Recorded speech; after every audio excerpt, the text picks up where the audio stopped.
जीव हमारी जाति है, मानव धर्म हमारा। हिंदू मुस्लिम सिख ईसाई धर्म नहीं कोई न्यारा।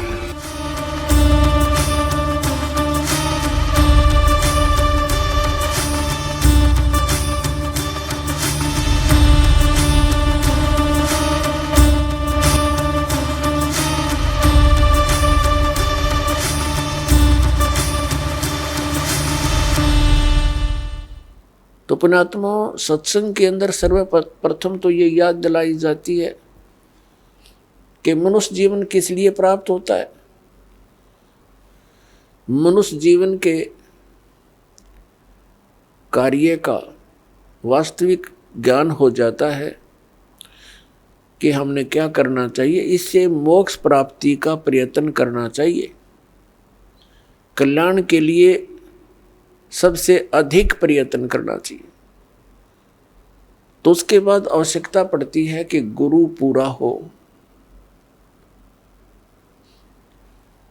तो गुरु पूरे से फिर आपका काम चलेगा। इसमें मुख्य ये दो कड़ी होती है। प्रथम, पूर्ण संत की प्राप्ति होने पर ही आपको सत्संग प्राप्त होगा, और सत्संग से ये ज्ञान होगा कि मनुष्य जीवन किस लिए मिला था। तो फिर आपका कल्याण बहुत आसानी से हो जाएगा। तो पुण्यात्मा, जो संपूर्ण ज्ञान है, संपूर्ण अध्यात्म ज्ञान है, ये पूर्ण संत ही बता सकता है। अब जैसे परमात्मा ने कहा है कि मानुष जन्म पाय कर नहीं रटे हरि नाम, जैसे कुआं जल बिना बनवाया क्या काम। परमात्मा ने मनुष्य जीवन की आवश्यकता कितनी बताई है कि जो व्यक्ति, जो प्राणी मनुष्य जीवन प्राप्त करके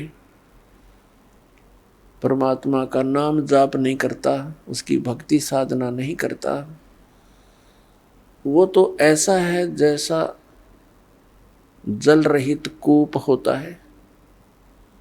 वेल विदाउट वाटर, बिना पानी का कुआं। उसका नाम कूप अवश्य है जिसमें जल नहीं, लेकिन गुण कूप के नहीं। ठीक इसी प्रकार जो व्यक्ति परमात्मा की भक्ति नहीं करते, तो वो ऐसे हैं जैसे जल रहित कूप।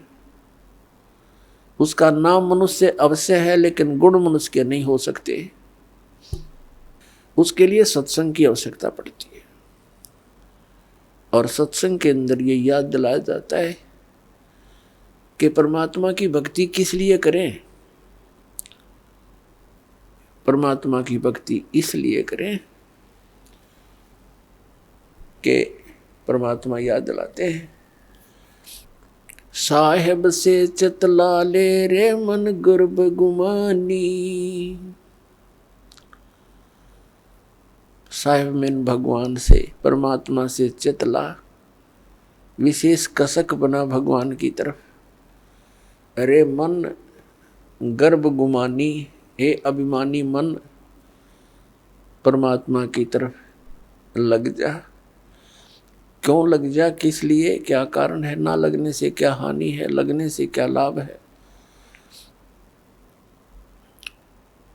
ना भी कमल में नीर जमा, तेरा दीना मैल बनाए। नीचे जठरा अग्नि जल थी, वहां तेरी करी सहाय। नीचे शीस चरण ऊपर को, वो दिन याद कराए। दांत नहीं जब दूध दिया था, अमी महारस खाए। बाहर आया भरम बुलाया, बाजे तोर सनाए। तू ही तो छोड़ दे, अब चला अधम किस राय। दाई आई घुटी प्याई, माता गोद खिलाए।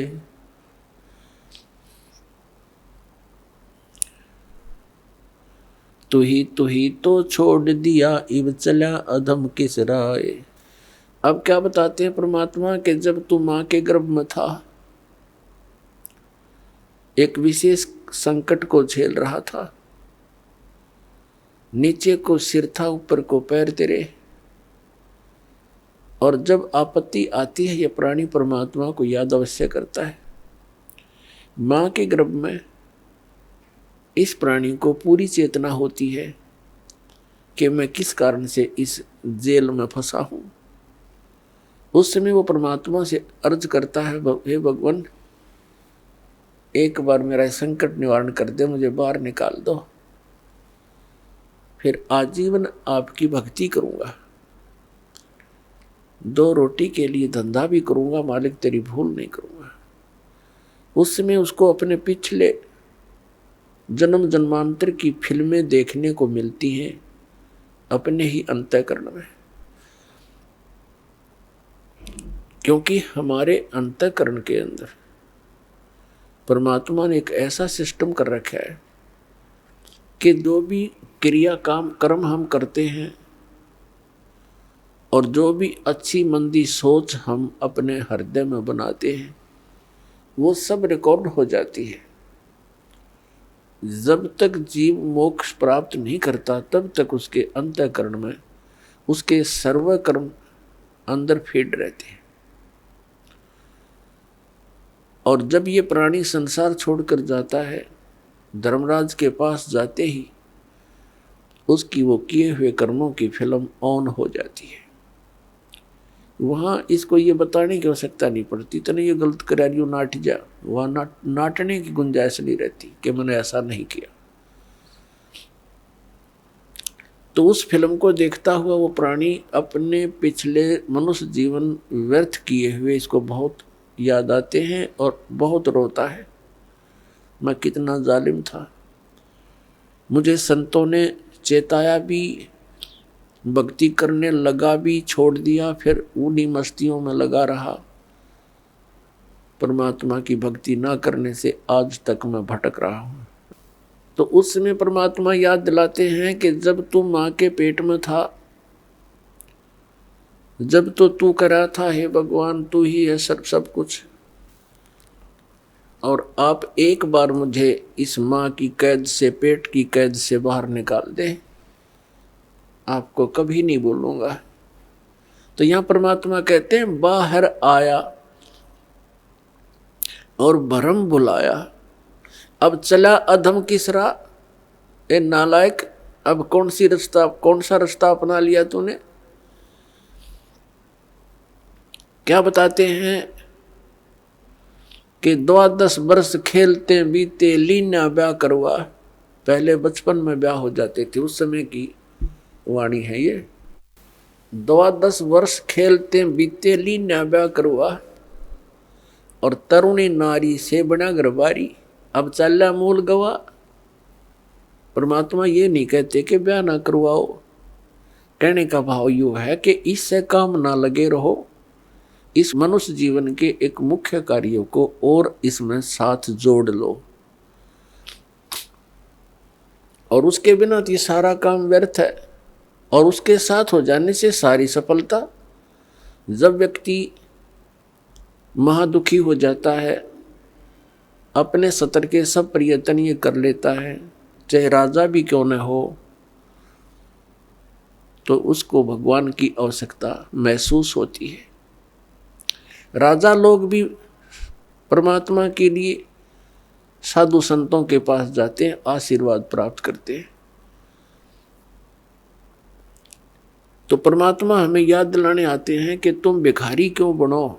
वो साधु क्या करते हैं, वो भी तो भगवान की भक्ति करते हैं, तुम भी करो, तुम स्वयं धनी बनो उस भक्ति का, याचक क्यों बनो तुम। तो वह हमारे समझ में नहीं आई, क्योंकि हम मिसगाइड गणे कर रखे हैं। हमने सोच ये रखा है कि भक्ति तो वो लोग करते हैं जो गुफाओं में बैठे, भक्ति तो वही कर सकते हैं जो बिल्कुल घर त्याग कर जंगल में जा बैठे हुए फरी हैं। वह फरी नहीं है, वो तो आपसे भी दुखी है। तो परमात्मा हमें याद दिलाते हैं कि तरुणी नारी से गरबारी और चाला मूल गवा। मूल का अर्थ है जो अपने मनुष्य जीवन के श्वास रूपी पूंजी, जो मूल धन तुझे प्राप्त हुआ था। ये मनुष्य जीवन के जितने श्वास हैं ये आपका धन है, ये मूल धन है। और इस मूल धन से हमने आगे व्यापार करना था, सौदा करना था और इसको दुगना तिगना चौगुना करना था। परमात्मा कहते हैं कि 3 लोक और भवन चतुर्दश सब जग सौदे आही, और दुगने तिगने और किए चौगने और किन हो मूल गवाही। 3 लोक और भवन चतुर्दश ये सभी अपने सौदे के लिए आए हुए हैं।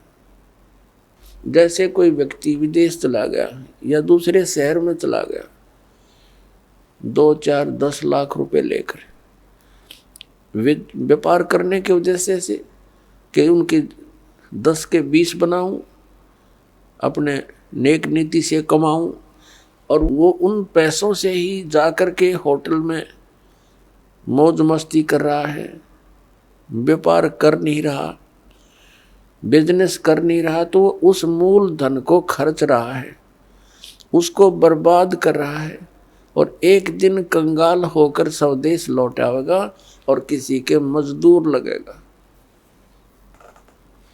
और दूसरा व्यक्ति उन 10 लाख रुपयों से सौदा खरीदता है, बेचता है, दुगने तिगने कर रहा है, तो उसने उसका यथार्थ लाभ प्राप्त कर लिया। ठीक इसी प्रकार जो मनुष्य जीवन प्राप्त प्राणी इस पूंजी को खर्च रहे हैं, कोई मंत्री बन गया, कोई प्रधानमंत्री बन गया, कोई जज बन गया, कोई IAS IPS बन गया, कोई मैक फैक्ट्री का मालिक बन गया, ये पिछला धन है आपका। कोई मनुष्य जीवन ही आपको मिला है तो बहुत पुण्यकर्मी प्राणी है, आप धनी हैं भगवान के धन से। जिसको मनुष्य जीवन प्राप्त है वो मूल धन पूरा लिए हुए है। बाकी ये उच्च पोस्ट प्राप्त हो जाना, राजा बन जाना, ये उस भक्ति धन का एक एक्स्ट्रा आइटम है। ये केवल दान पुण्य का ही फल है इनका। और मूल पूंजी वो भक्ति वाली, वो सबकी मनुष्य जीवन प्राप्त प्राणियों की एक जैसी है, जिनको मनुष्य जीवन मिल गया। चाहे वो रिक्शा चलाता है, चाहे मजदूर है, चाहे सेठ है, और चाहे मंत्री या प्रधानमंत्री है, कोई भी है। भक्ति धन आपका जो है नाम की कमाई वाला धन तो सबका समान है। और रहे पुण्यों का, उन पुण्यों से ये उच्च पोस्ट मिल जाती है। तो कहने का भाव ये है दास का कि जो इस मनुष्य जीवन के इस मूल धन से फिर से अपनी कमाई शुरू कर देता है, परम संत की शरण से उपदेश प्राप्त करके, फिर अपने उस दैनिक कार्य के साथ साथ ये भी एक मजदूरी करता है, तो वो दुगने तिगने और चौगने बना रहा है अपने मूल धन के। आप सुन रहे थे जगत गुरु तत्वदर्शी संत रामपाल जी महाराज जी के मंगल प्रवचन। अधिक जानकारी के लिए विजिट कीजिए हमारी वेबसाइट www.jagatgururampalji.org। संत रामपाल जी महाराज जी के शुभ आशीर्वाद से पूरे विश्व भर में 500 से भी ज्यादा नाम दीक्षा केंद्र हैं, जिन पर संत रामपाल जी महाराज जी द्वारा ऑनलाइन निशुल्क नाम दीक्षा दी जा रही है। अपने नजदीकी नाम दीक्षा केंद्र का पता करने के लिए संपर्क करें 8222880541।